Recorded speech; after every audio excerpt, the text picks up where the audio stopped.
Je m'appelle Riley, et voici l'histoire de la façon dont ma vie a pris un tournant complet, pas seulement une fois, mais 2 fois.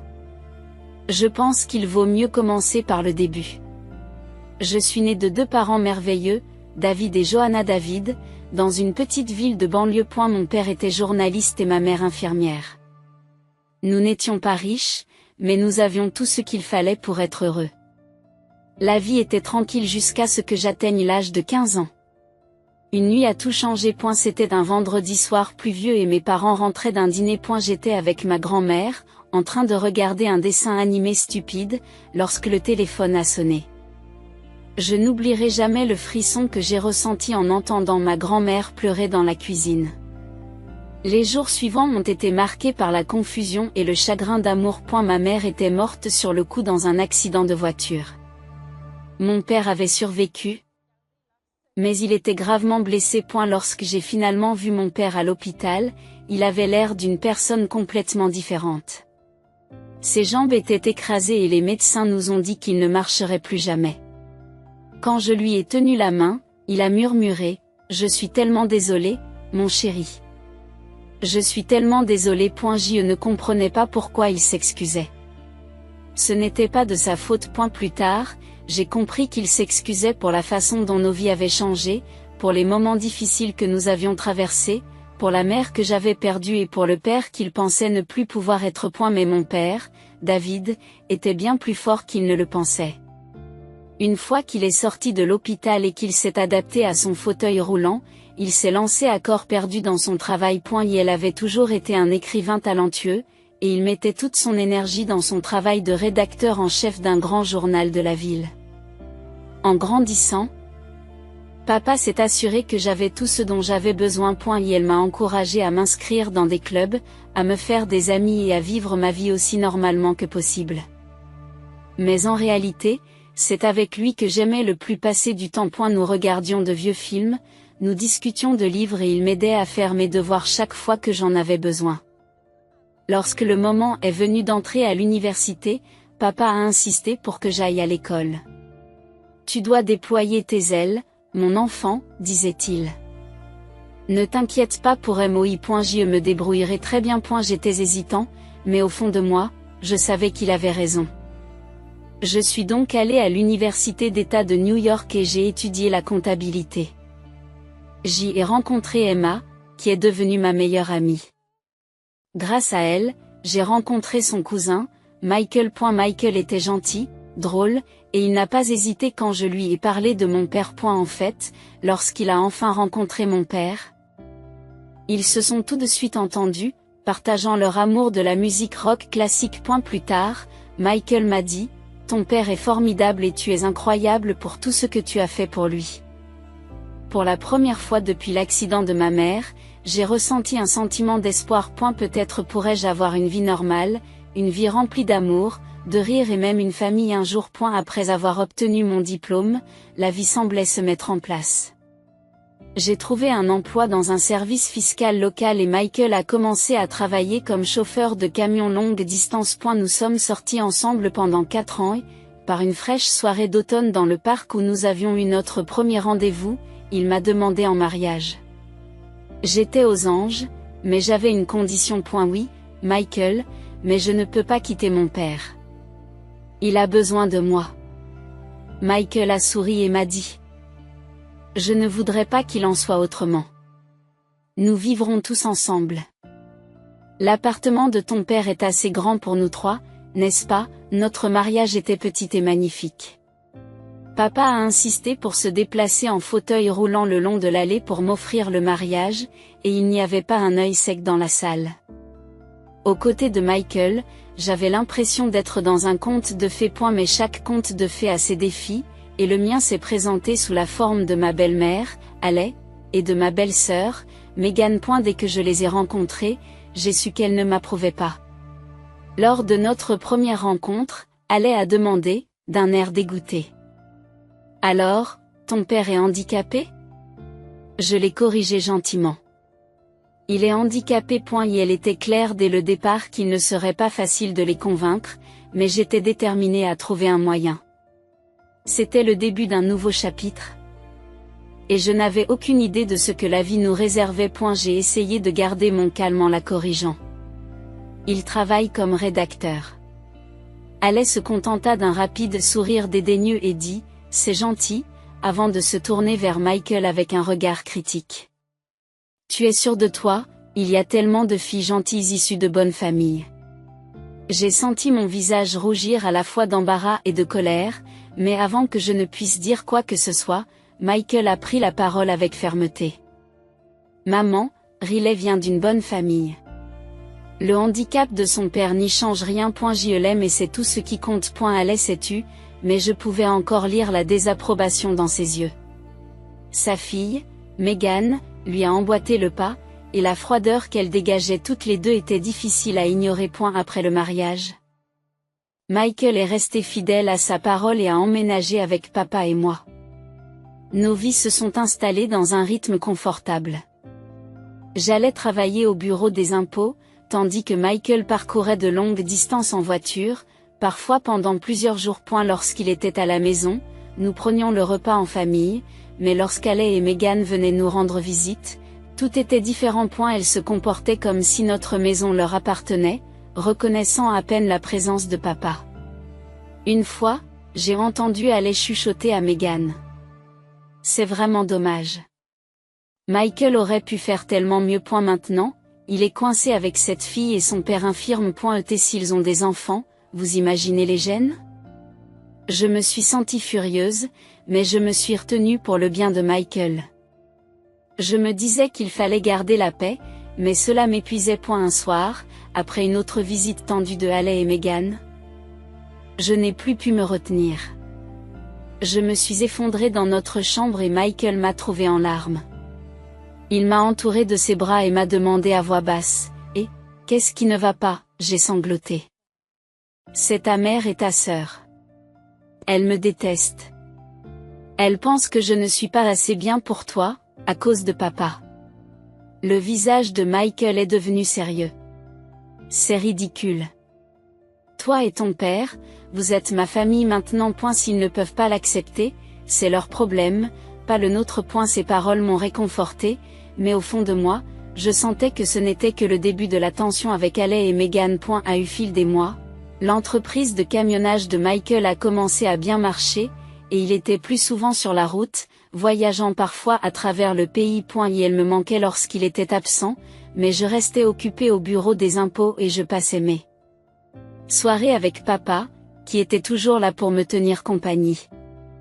Un soir d'automne, alors que j'aidais mon père à se préparer à aller se coucher, Michael m'a appelé. Je pouvais entendre l'excitation dans sa voix. Riley, j'ai réfléchi, a-t-il dit. Que dirais-tu d'acheter une maison de ville? Ce serait plus facile pour ton père de se déplacer dans son fauteuil roulant et il pourrait passer plus de temps à l'extérieur. De plus, tu pourrais avoir un jardin, quelque chose pour t'occuper quand je suis sur la route. J'ai adoré l'idée, et lorsque j'ai mis le téléphone sur haut-parleur pour poser la question à papa, ses yeux se sont illuminés. Un jardin, ce serait bien, a-t-il admis, et ce serait plus facile de sortir. La décision était prise. Dans les semaines qui ont suivi, nous nous sommes lancés dans la recherche d'une maison. Après de nombreuses recherches, nous avons trouvé l'endroit idéal. Une maison de ville spacieuse avec des portes larges, une douche à roulettes pour papa et un joli jardin. Prendre un prêt hypothécaire était intimidant.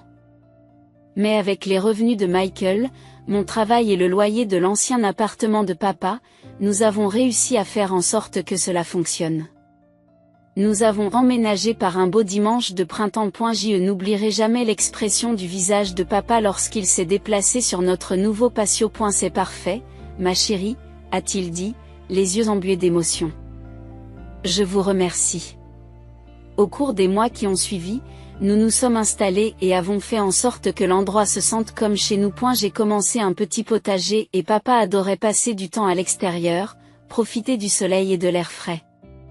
C'était paisible, presque parfait. Pour fêter cela, nous avons décidé d'organiser une pendaison de crémaillère. Nous avons invité des amis, des collègues et même Alec et Megan. La fête était animée et amusante jusqu'à ce qu'elles arrivent, en retard.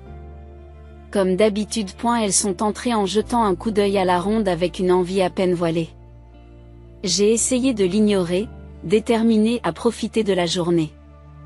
Pendant que nous leur faisions visiter la maison, elle semblait plongée dans ses pensées, évaluant chaque détail. Lorsque nous sommes arrivés dans la chambre principale, elle s'est tournée vers moi avec un sourire narquois. Tu sais, Riley, dit-elle à voix basse, cette chambre serait parfaite pour Michael et moi.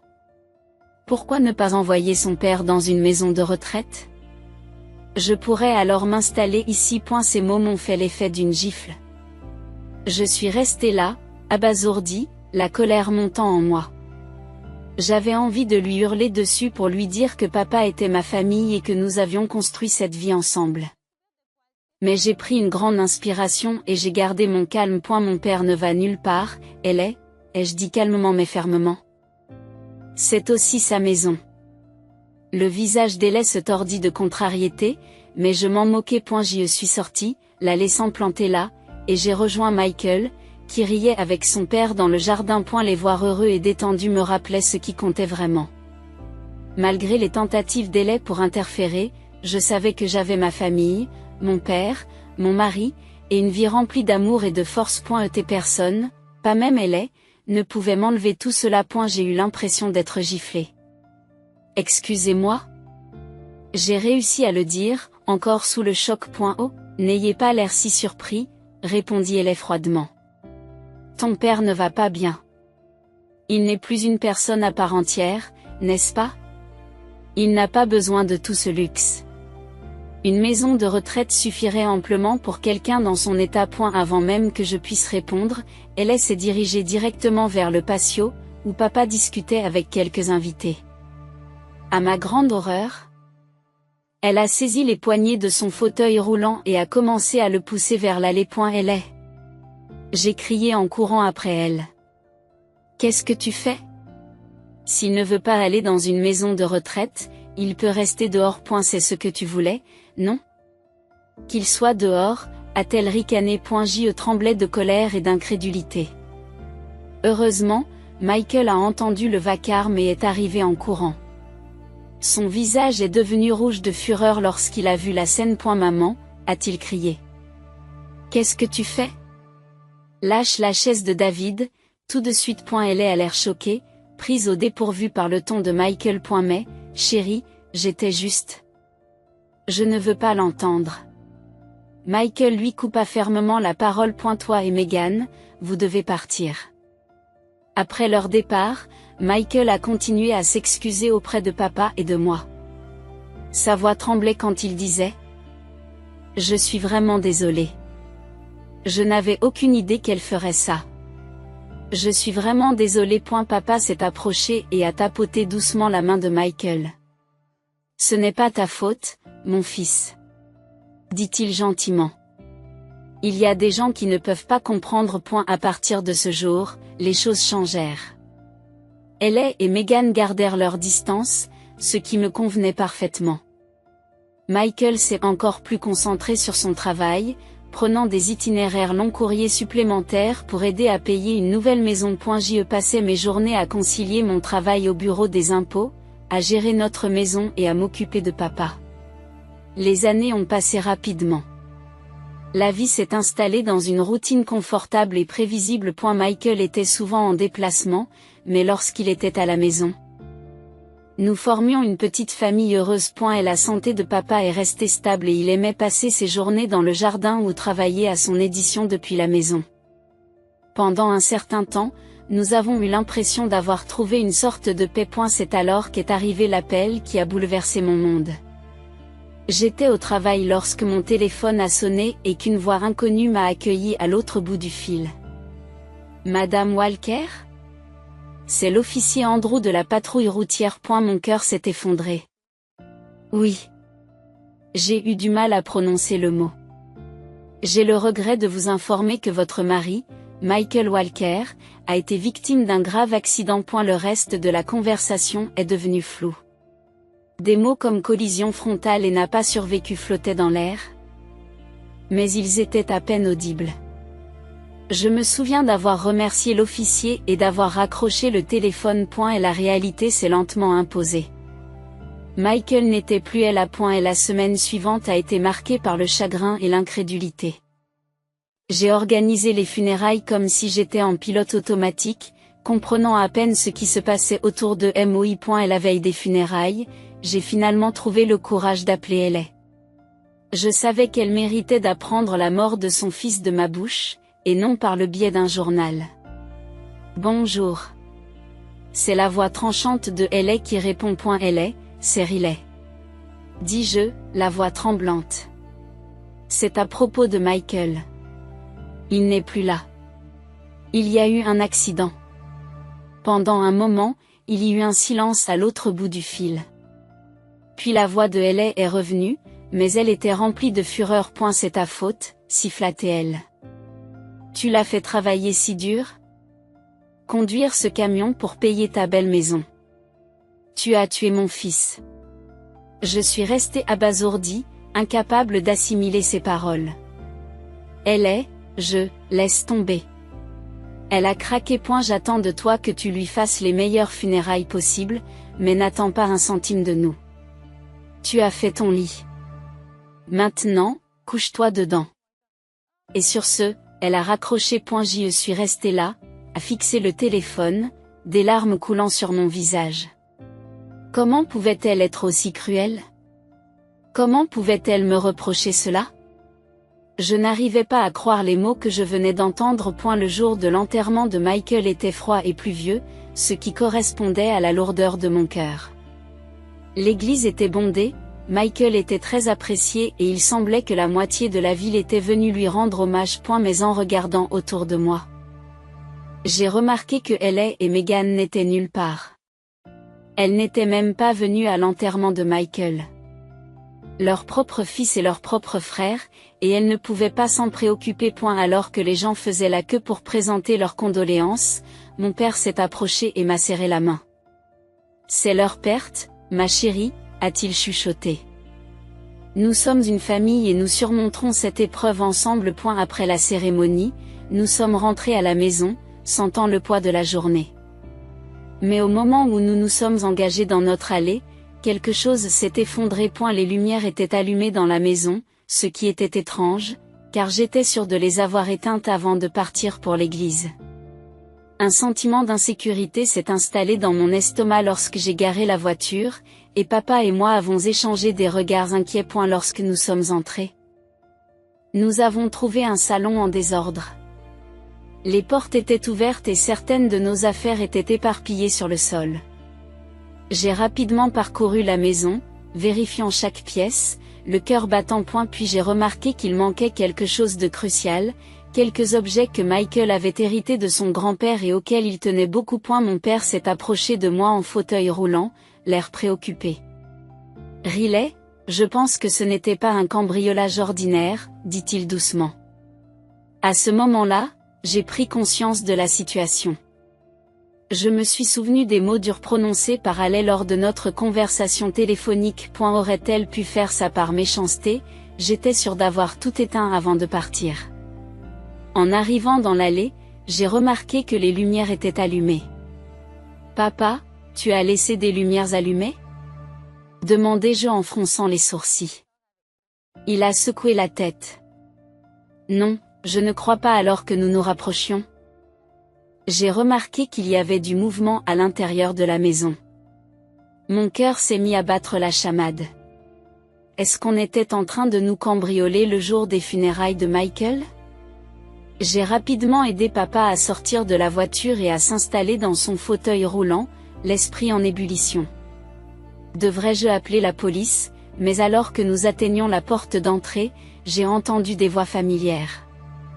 J'ai eu froid dans le dos en les reconnaissant. J'ai poussé la porte pour trouver Ellie et Megan dans notre salon, entourés de boîtes et de meubles. Qu'est-ce qui se passe ici?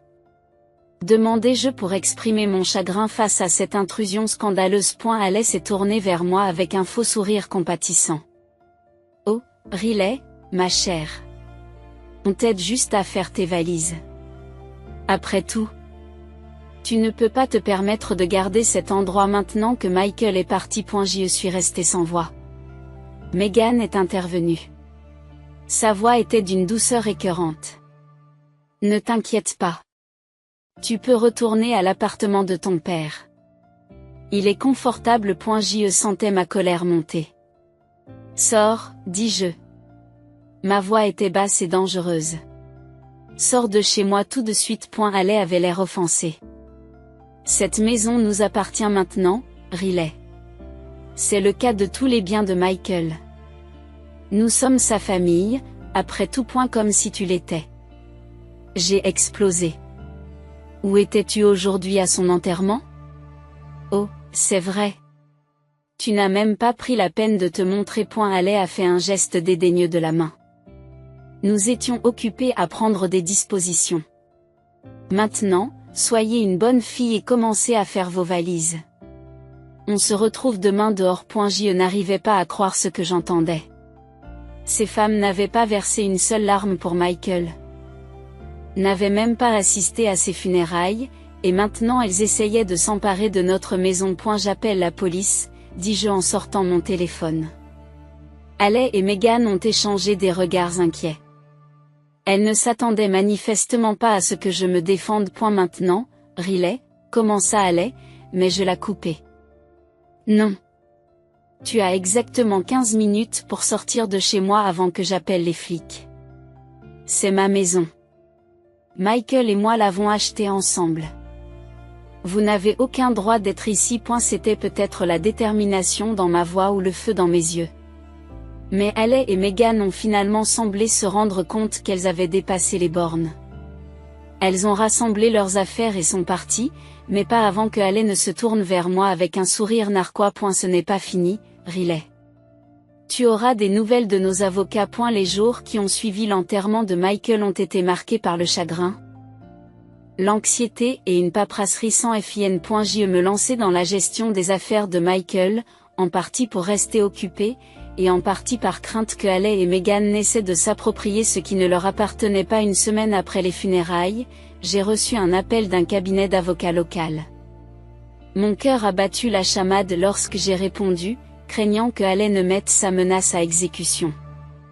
Madame Walker, d'une voix nette et professionnelle, m'a accueilli. C'est James, de James & Partners. Je vous appelle au sujet du testament de votre défunt mari. J'ai ressenti une lueur d'espoir. Son testament? Je ne savais pas qu'il avait gagné.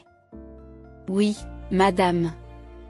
Monsieur Walker est venu nous voir il y a environ 5 mois. Et elle nous a demandé de vous contacter au cas où il décéderait. J'ai pris rendez-vous pour le lendemain, l'esprit en ébullition. Pourquoi Michael ne m'en avait-il pas parlé? Qu'est-ce que cela signifiait, le lendemain matin? Je conduisis papa dans le bureau de Monsieur James. L'avocat nous a accueillis chaleureusement, ses yeux bienveillants se plissant au coin. Madame Walker, Monsieur David, merci d'être venu. Je vous présente toutes mes condoléances. Il ouvre un dossier sur son bureau. Comme je vous l'ai dit, votre mari est venu nous voir pour rédiger son testament. Il a été très clair sur ses souhaits. J'ai retenu mon souffle lorsque Monsieur James a commencé à lire. Moi, Michael Walker, saint d'esprit, laisse par la présente tous mes biens à ma femme bien-aimée, Riley Walker. J'ai sursauté et papa a resserré sa prise sur ma main. Monsieur James a poursuivi en disant que cela comprenait notre maison, mon camion et toutes nos économies. Je souhaite que Riley utilise ses ressources pour s'occuper d'elle-même et de son père, David, que j'ai appris à aimer comme mon propre fils. Les larmes ont coulé sur mon visage. Même d'outre-tombe, Michael prenait soin de nous. Ce n'est pas tout. Dit doucement Monsieur James. Il me tendit une enveloppe. Monsieur Walker a laissé une lettre pour vous. Les mains tremblantes, j'ouvris l'enveloppe et commençai à lire. Ma très chère Riley, si tu lis ceci, c'est que je suis partie. Je suis vraiment désolée de vous avoir laissé, toi et David. Sachez que vous êtes tous les deux la meilleure chose qui me soit arrivée. J'ai fait ce testament parce que je sais comment ma mère et ma sœur peuvent être. Je ne voulais pas t'inquiéter, mais je devais m'assurer que David et toi seriez protégés. Je sais que tu seras forte, Riley. Prenez soin l'un de l'autre, et n'oubliez pas que je serai toujours avec vous en esprit. Je t'aime toujours, Michael. Lorsque j'ai fini de lire, je sanglotais en tenant fermement la main de mon père.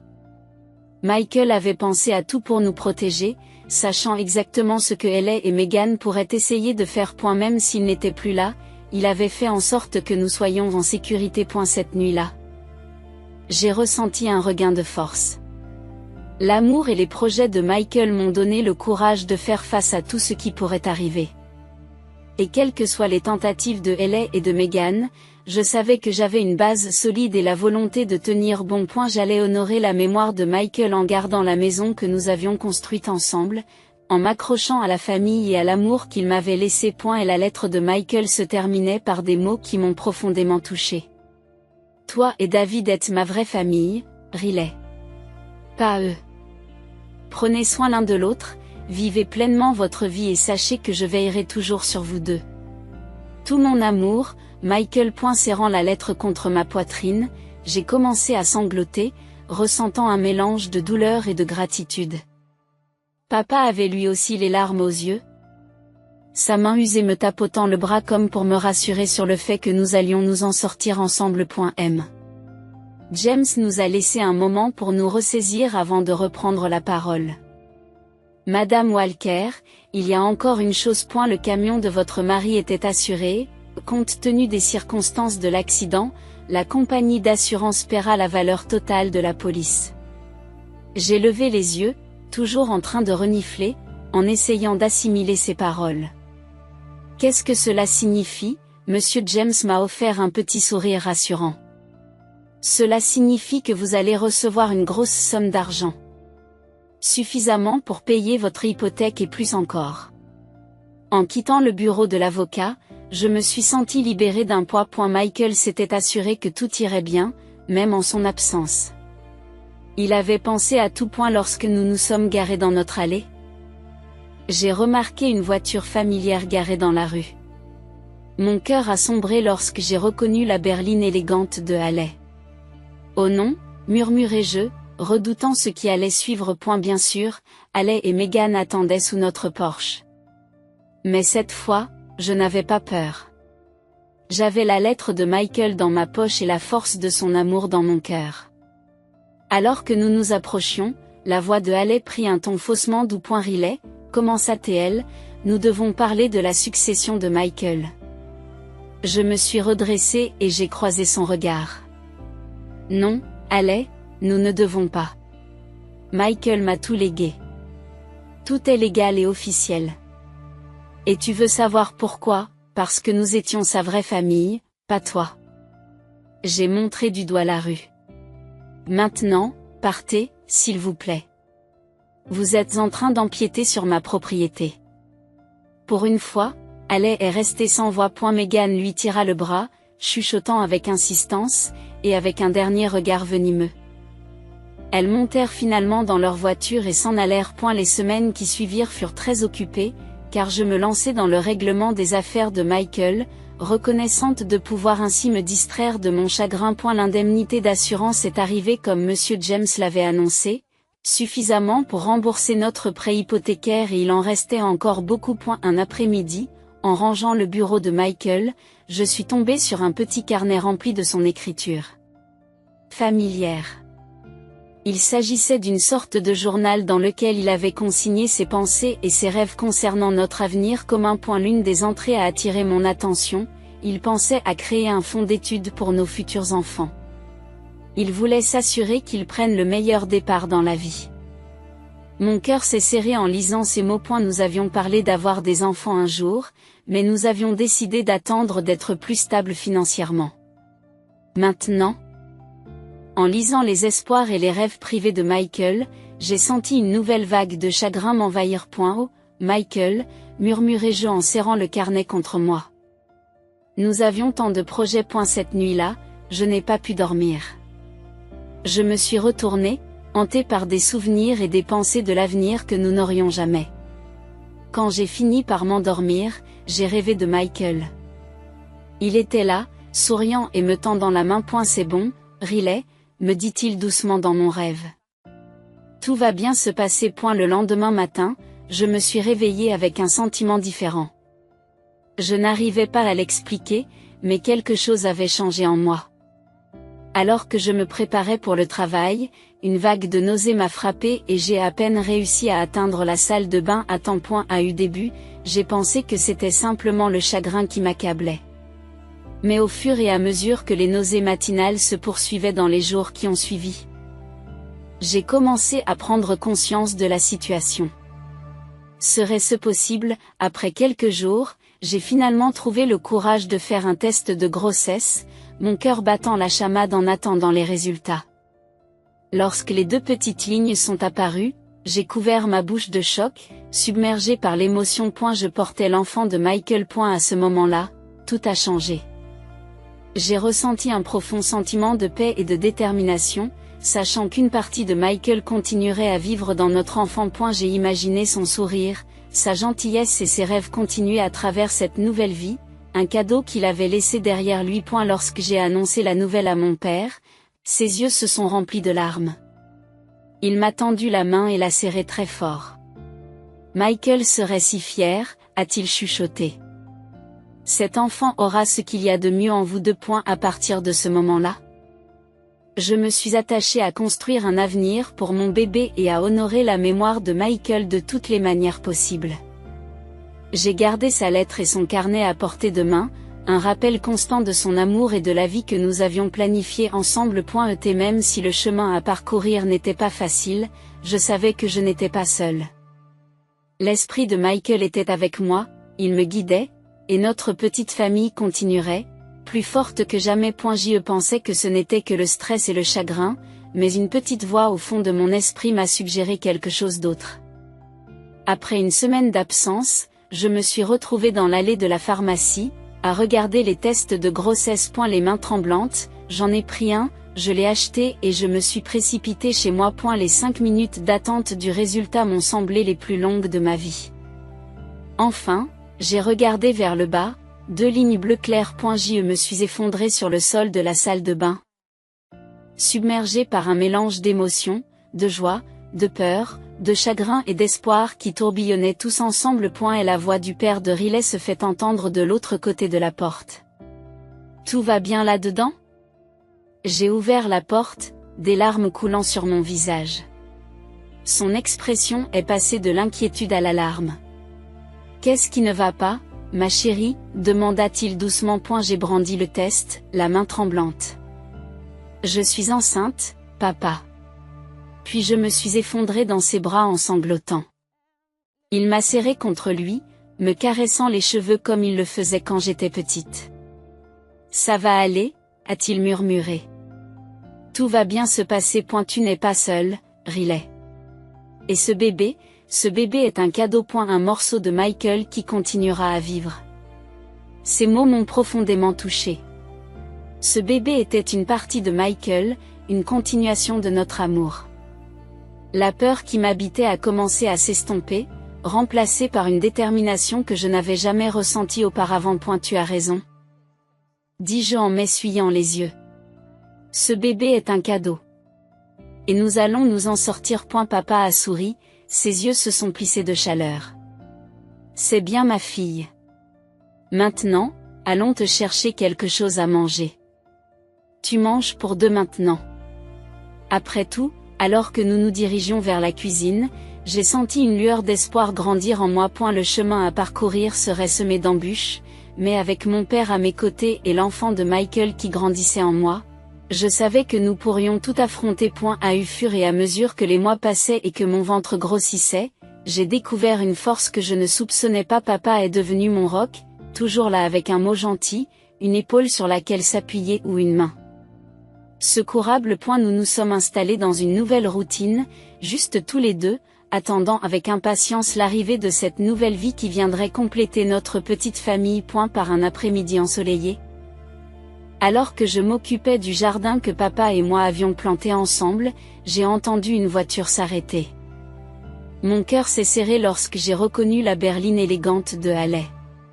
Qu'est-ce qu'il pouvait bien vouloir maintenant, J'ai marché jusqu'à l'entrée de la maison, une main se posant instinctivement sur mon ventre gonflé. Haley et Meghan se tenaient sous le porche, l'air à la fois mal à l'aise et légèrement désespéré. La voix d'Haley n'avait pas sa netteté habituelle lorsqu'elle commença. « Riley, il faut qu'on te parle. » J'ai haussé un sourcil et je suis restée silencieuse, attendant qu'elle continue. Meghan prit la parole à son tour, ses yeux se promenant nerveusement autour d'elle. « Nous traversons une période difficile.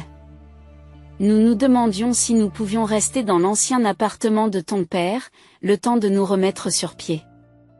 Je n'arrivais pas à croire ce que j'entendais. Après tout ce qu'ils nous avaient fait subir.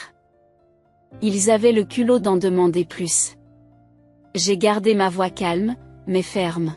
« Je suis désolée, mais ce n'est pas possible. Je ne veux plus communiquer avec aucun d'entre vous. » Les yeux de Haley se sont posés sur mon ventre, et son visage s'est déformé sous l'effet du choc et du dégoût. « Tu es enceinte, » cracha-t-elle, sa voix dégoulinant d'accusation. « Déjà ? Tu es petite. Je n'arrive pas à croire que tu aies déjà trouvé un nouvel homme. Le corps de Michael n'est même pas froid, et voilà que tu portes l'enfant d'un autre homme. Un élan de colère s'est emparé de moi, mais je l'ai ravalé. Je ne leur devais aucune explication et je ne voulais surtout pas qu'ils se mêlent de la vie de mon enfant. Je me contentais d'esquisser un petit sourire secret qui sembla déstabiliser encore plus Haley. « Ma vie personnelle ne vous concerne pas, » dis-je calmement.